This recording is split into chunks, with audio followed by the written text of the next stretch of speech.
বুঝলি খোকা, এক জায়গায় বারবার গেলে দাম কমে যায়। সেজন্যই তো আমি প্রতিদিন স্কুলে যাই না। তা তুমি তো সেটাই বোঝো না বাবা। বল্টু, বলো তো শিক্ষকদের স্থান কোথায়? কেন স্যার, আমাদের পেছনে? বেয়াদব, তুমি শিক্ষকদের শ্রদ্ধা করতে শেখোনি, তোমার দ্বারা কিচ্ছু হবে না। কেন স্যার, আমার বাবা তো প্রায়ই বলেন তোর পেছনে কত মাস্টার লাগালাম, তাও তুই পরীক্ষায় পাশ করতে পারলি না। বলো তো বল্টু, মরুভূমি কাকে বলে? যেখানে কিছু জন্মায় না স্যার। একটা উদাহরণ দাও তো। আপনার মাথার টাক স্যার।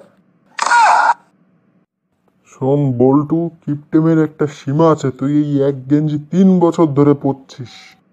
অসম্ভব, মাত্র 2 বছর 11 মাস হয়েছে। দেখুন স্যার, নিশ্চয়ই খাতা দেখায় গন্ডগোল আছে, কারণ একেবারে শূন্য পাবো বলে আমি মনে করি না। আমিও মনে করি না যে তুমি একেবারে শূন্য পাবে। কিন্তু কি করব বলো, এর চেয়ে কম দেওয়ার তো আর কোনো উপায় নেই।